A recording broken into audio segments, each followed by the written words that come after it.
It's Saturday. It is the 10th day of February 2024, which means 4 days to the worst day of the year, Valentine's. I had a Valentine, but she moved away. It's 8:16 in the morning. It is a beautiful spring morning here at Site B. It is Chinese New Year. Year of the Dragon. On the 50th anniversary of Dungeons and Dragons, you would think Wizards of the Coast would do something amazing to combine the two, but no. On the other hand, Wizards of the Coast would like you to know that as of yesterday, the playtesting for 2024 Dungeons and Dragons is done. There will be no more playtesting. Mind you, they haven't playtested any of the changes to the monsters, and mind you, they haven't playtested any of the changes to the DM's guide. They haven't even shown us what the new monsters are going to look like or what the new DM guide is going to look like, other than each will contain 70 new pages of art. Other than that, nothing. We don't know a goddamn thing, but we do know that as of yesterday, midnight last night, they're done. There will be no more playtests. Until, of course, they release another playtest, because you can't believe anything they say.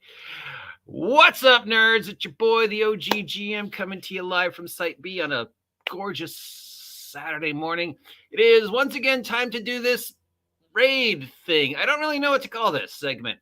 I got the idea from VTubers like Kenya the Genius and Iron Mouse, where they convinced all the people who follow them on Twitch to go to another Twitch streamer's channel and basically raid them. Suddenly, hundreds of people show up on this channel, giving donations, giving shout outs, subscribing. And it's a great thing the way the VTuber Twitch community supports each other.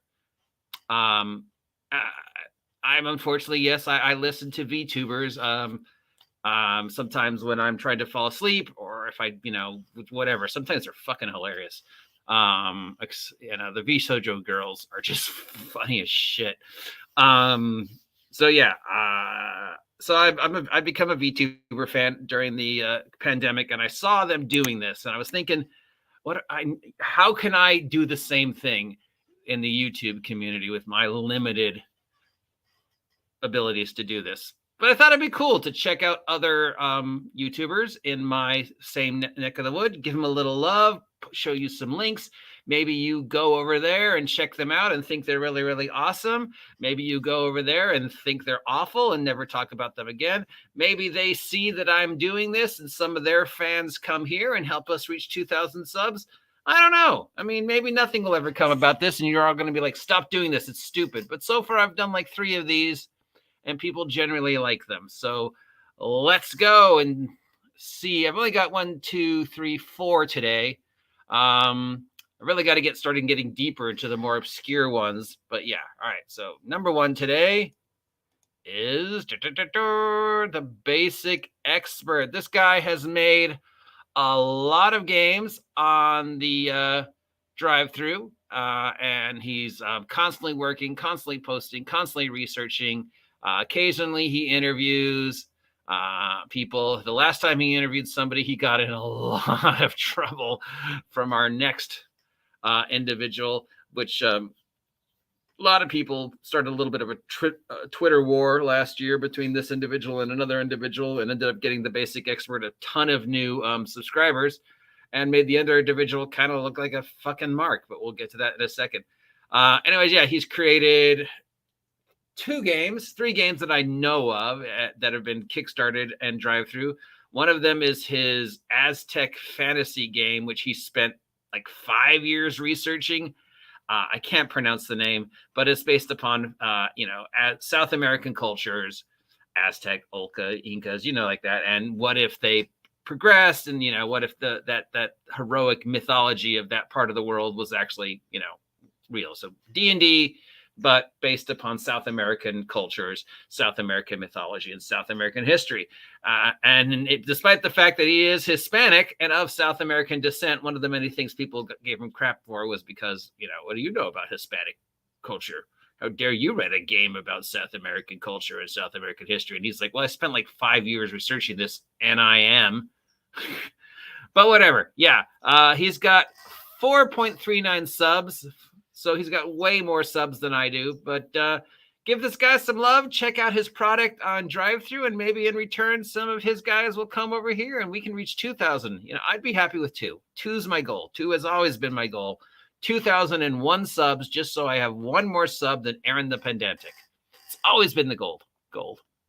Gold. All right, the next individual is probably somebody you've heard of. He's very polarizing. He's the king of the internet shitlords, as he refers to himself.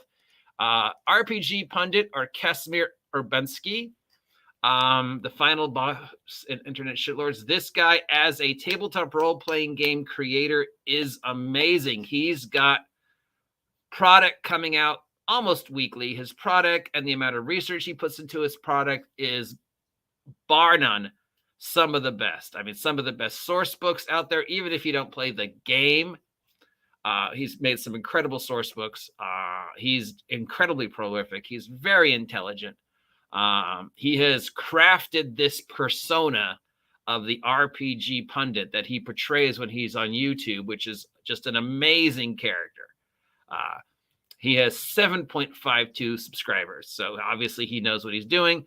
I highly recommend, if you want to see some interesting insight in the role-playing game community and you want to see how this guy creates product, check him out. On the other hand, the character of the RPG pundit, especially lately, and his dislike for people on my side of the political fence and of my sexuality and stuff like that is becoming more and more apparent. The character he is portraying is becoming more and more toxic. He's becoming more and more of a tool, more and more of a clout-chasing mark. Some of his newer stuff is really sort of cringy, as he's just sort of pushing that extreme tabletop role-playing game conservatism. So yeah, it's gotten kind of crappy, but that doesn't take away from his ability as a creator. So I can appreciate somebody's creativity and product, even if I don't appreciate their political stance or them as a human being, because I'm adult enough to separate the art from the artist, and I'm aware enough to understand that a lot of what this guy says is the character he portrays on YouTube, just like I am portraying a character on YouTube, and that character is, maybe different than me, maybe not, but yeah, he doesn't. He you can just watch this guy and say he is definitely a character that he has created to portray on YouTube. And that character sometimes says things. Now, how much of that is really him, how of that is just him saying things to get heat from his audience, I don't know. So again, as an individual, I don't really like him. But again, I don't know how much of that is the character. As a creator, nothing but respect. The guy's just the amount of stuff that this guy does is amazing. Really an inspiration for us small independent creators. But I'm going to be honest, how I feel about these guys. Lord knows he's said some horrible things about me. So whatever. All right. Next, we've got these guys. I haven't talked to these guys in a while. They've also sort of jumped on the extreme conservative bandwagon, which I'm not a fan of, and stuff. But these guys have got 445 subscribers. They've been gaming for a long time. They've run their own convention. They host a store called Big Geek Emporium. It was one of the first independent online stores that came out of the drive-through RPG fiasco from about 2 years ago. They published my stuff for a while before I started working with Red Room. And they were one of the few RPG sites that I could understand how to publish my stuff on. I would put things in, and it would appear on my shelf, and people would buy it. And I was like, okay, this is pretty easy. And then I try and do the exact same thing on drive-through, and I frickin' broke drive-through. I broke drive-through RPG when I was trying to post product onto drive-through. Now, unfortunately, their customer service and the response time really, really sucked. And then, of course, they made their politics very much forefront for a while. So I decided to have Miguel handle the posting of where the product goes. So my independent product, other than my Giant Slayer site, isn't really been up there in a while. As dudes and as gamers and as people who love the hobby, they're great. Their controversy thing and their criticism of my side of the fence is getting a little extreme, but I guess that's what you have to be to appeal to a certain audience. I don't know. I try to keep my politics out of my gaming, though lately it's starting to seep in, and I need to work on that because I said some things yesterday where I'm like, yeah, I shouldn't have said that. But whatever. We're not talking about that. Check out Big Geek Emporium. They've got tons of independent, small company, small publisher stuff. They post regularly on the YouTube. They've really got some good things to say. They have got a big, deep history with the hobby going back ages. They're two old fucks like me who just, sit around and love the hobby. And love the hobby so much that they risked everything to create their own game store and have their own con. And they could have, lost their shirts, but they pulled it out of the and pulled off a tabletop role-playing game touchdown. And their site does very well. I guess their con did pretty good. Their site, their YouTube only has 445 subscribers, so maybe people don't know that they do YouTube stuff and they do interviews. So check them out. Help them hit 1,000 subs. Maybe Randy and Joe will send some love my way. Whatever. We're all just idiots with computers trying to make our way in this very confusing world that is tabletop role-playing game YouTubing, and, trying to keep that and this and that. And sometimes we say things and then later on we're like, Lord knows I said a bunch of shit yesterday. I realized I was like, wow, I probably shouldn't have said that, but I was angry. And sometimes we say things when we're angry. But anyways, give these guys some love. They're two great individuals.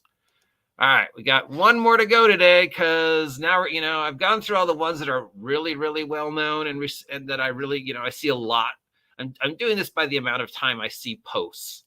So like if somebody posts 27 times a week, that's why I was like, and then I'm going down the list. I've got the list of all my subscribers. I've got the list of all the people who comment on my YouTube page and on my Facebook page. And I'm just slowly going like 3 or 4 every Saturday to really, really give some love. And speaking of giving some love, this guy, why has this guy not got 1,000 subs yet? Please head over to DM Kurt. I say this every week, and give him some love, give him some subs. Maybe he'll send some of his subs my way. Hopefully, if I help him reach 1,000 subs, he'll stop trying to kill me.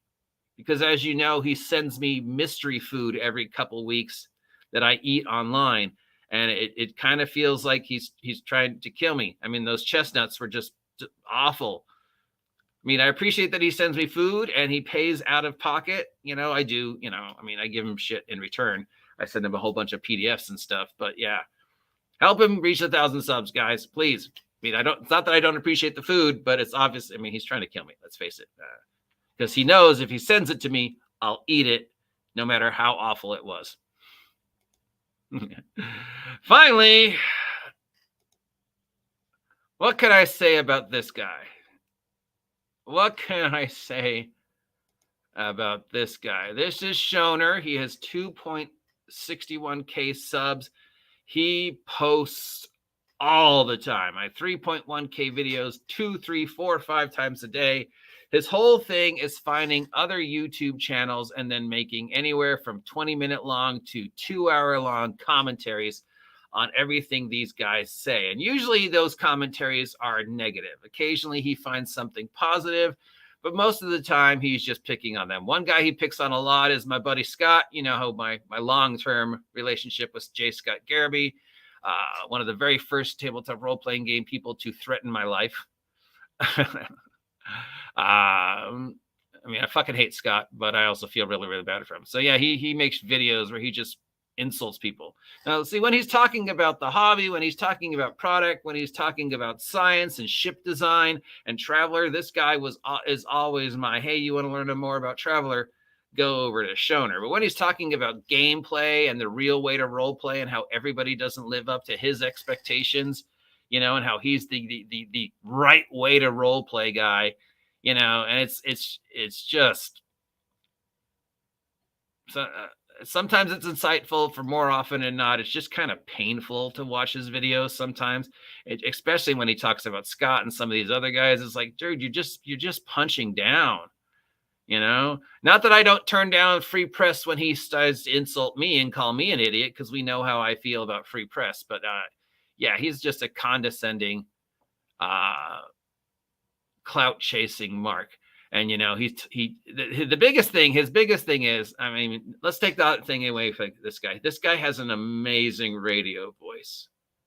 This guy knows how to enunciate and punctuate and maintain that perfect radio balance. You can just listen to him and go, wow, this guy's voice.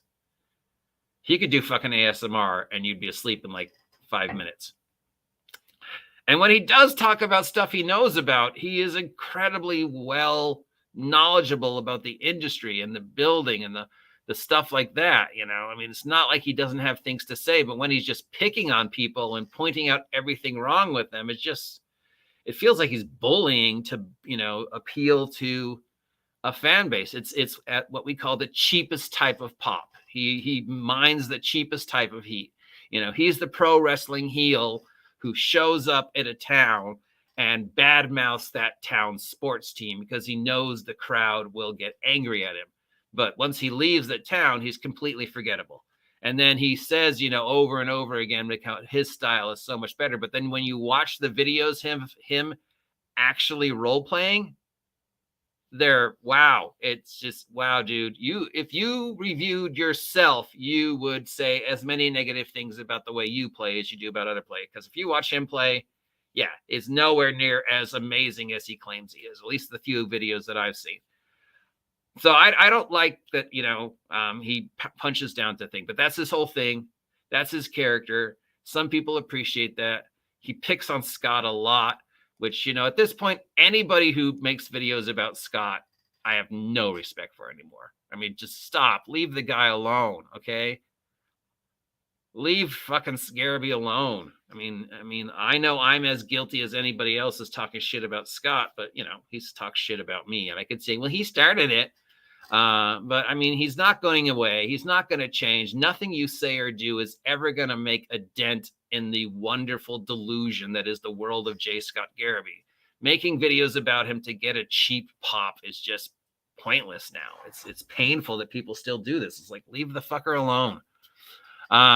So yeah, bright side, very intelligent, very well spoken, amazing radio voice. When he talks about Traveler, when he talks about science, when he talks about game design, it's just unbelievably insightful. And you really appreciate listening to him because this guy has the voice down. Just that lucid tones, beautiful radio voice. And when he's doing that, when he's doing the game design stuff, talking about Traveler, that's what you want to listen to. When he's doing the cheap pops by picking on other people, you just ignore that shit. But he's got 2.16 subs, so obviously people appreciate that. Maybe some of those people will come my way, and sure, 10 of them might talk shit about me, but out of those 10, 5 might stick around and go, hey, wait, I'm going to listen to this OGGM. And of those 5, 1 might subscribe. And, you don't have to agree with everything I say. I don't have to agree with everything these guys say. I wouldn't be, wasting my time on them if I wasn't at least giving them something, I can find something positive out of all these guys. I can even find something positive in Scott, because like once a year, Scott says something I agree with. So, yeah. So that's it.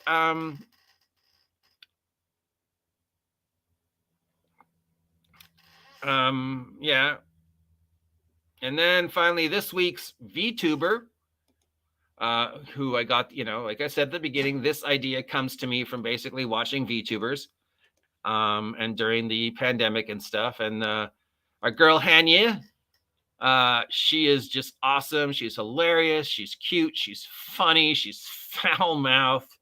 She is a ray of positive sunshine. Yeah, I really love Hanya the Genius. She is, she's one of the newer VSojo members, though she was on one of the first original independent VTubers, but that was under a different name. Everybody kind of refers to her as Kettle because of her laugh.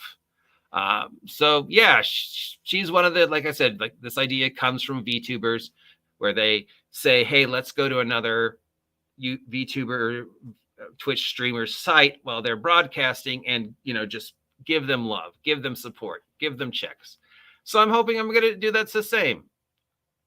We got some responses. It's pronounced Machuatil, Macuahitl. Yeah.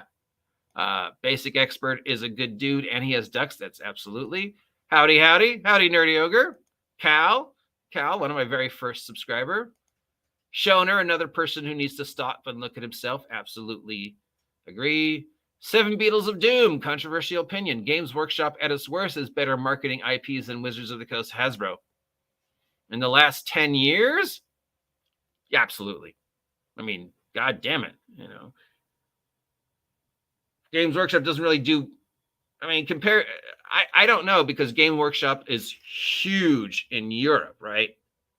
And there's huge chunks of the US where it's huge. But it's not that huge where I live. So my interactions with Games Workshop have always been sparse at best, and brand recognition, I don't know if I've ever seen a Games Workshop Warhammer 40K coloring book or stickers here, but over there, I their target audience where it started, that whole Europe, the European Warhammer community. Yeah, I would say no problem. I don't think, Wizards of the Coast Hasbro hasn't really marketed like they did in the 80s and early 90s. Sure, there's a lot of stuff now, but, when was the last time you saw like Dungeons and Dragons stickers or anything like that? So yeah, I think they do. I agree. They do better. Cal again, 25 millimeter RPG. Hey, OGG. I'll have to visit him next week. Cal again. As long as Gary B keeps putting it out, he's fair to pick on. I don't think so. He wants you to pick on. I don't think that's what people understand, is Gary B wants you to pick on it. By picking on him, you're giving him what he wants. You're giving him the recognition that he matters, and you're fulfilling his addiction. If you really want to make Gary suffer and you really want to pick on him, don't respond. Don't watch his videos. Let's watch those numbers go down. Because whenever they do, he gets more and more self-destructive and he gets more and more insane. But hopefully, maybe if everybody unsubscribed, all his 2,000 subs and all the people who comment on him every day stopped, maybe he'd stop and get the help he needs. But as long as people keep thinking that, and as long as he knows that people are going to come after him, he's not going to change. At least that's my opinion on Scott. I don't really like to see anybody talking shit about him anymore. It's painful. Talk shit about me. I need the free press. Jesus Christ. The guy's got almost 3K subs. I don't even have 2K yet. All I want is 2001 subs. Anyways, if any of those channels sound interesting to you, I have posted links to all of them, including Henya. You can go over there and check them out for yourselves. Do not take my opinion of Pundit or any of these other guys, anything more.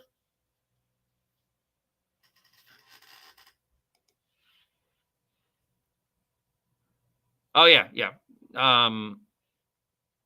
We're not doing the Scott show, guys. But yeah, people have tried to get Scott help before. Game stores have tried to get Scott help. At least one individual in his family has tried to get him help. Friends of Scott have tried to get Scott help. I think he's at least been under psychological evaluation at least once, because he was talking about how he was going to kill himself. And then he was going to, there was a time where he was going over, telling people he was going to come over and kidnap them and shit like that. So I know he's been under evaluation at least once. He's been banned from at least 2 game stores because of his thing, and in a hope that he would get help. Yeah, Scott doesn't want help. Scott has a very negative opinion of psychologists and psychiatry and medicine and science and logic. But Scott also, see, I can't believe you guys got me on this, Cal. Shame on you.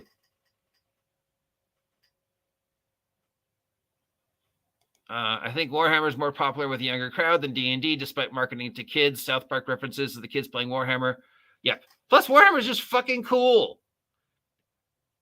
I walk into a store, I see a bunch of books with colors and names on them. My eyes are like, whatever. I see these cool little painted figures in this intricate display. You're instantly drawn to them. Warhammer has the tangible, tactile thing going. D&D has figures, but that's not the main selling point. D&D has the most recent DM of 8 years. The guy confirmed, yes, Scott has an incredible temper. I saw that video. I wanted to talk to that guy. But, I think he agrees with me on just, going after Scott is low fruit. Sure, I could talk about Scott for hours. I've got pages of things Scott has said about me.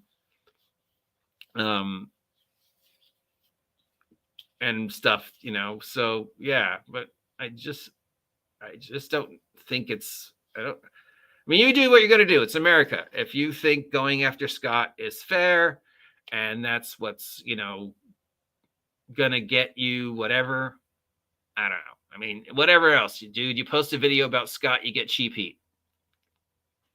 And Lord knows I'm a hypocrite because I talk shit about Scott still, but more like in a fun, goofy way. Whatever. I know the guy. Look at all the free press he gives me. I can't not respect the guy. He's still talking shit about me to this day.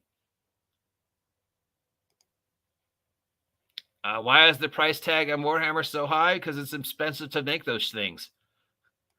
Warhammer looks badass and brutal. Wizards of the Coast books have pastel. Yeah.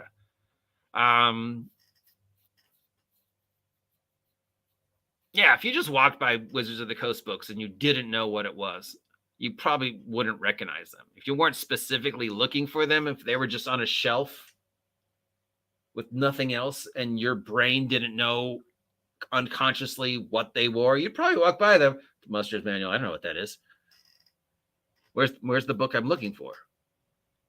And even if you do know what you're looking for, if you walk into a game store and you just see this shelf with hundreds of books, stacked together, that unless you're specifically looking for something, it's just a lot of colors. Warhammer, big, beefy mechs. Yeah, on the coolness factor and on the visual attraction factor, Warhammer wins hands down. Yeah, well, I have a feeling Scott couldn't hold down a full-time job. All right, this is getting really weird because we're just talking shit about Scott, which I don't want to, and it's very easy. So please check out Henya the Genius, check out Shoner, check out The Basic Expert, check out Big Geek Emporium, check out RPG Pundit, give them a, make up your own mind, like, share, subscribe. If you appreciate their crap or never visit them and you don't, tell your friends and have your friends come visit me. Help me hit 2001 subs by August 4th. Till next time, I'm the OGGM. Have a great Saturday, and I'll talk to y'all later.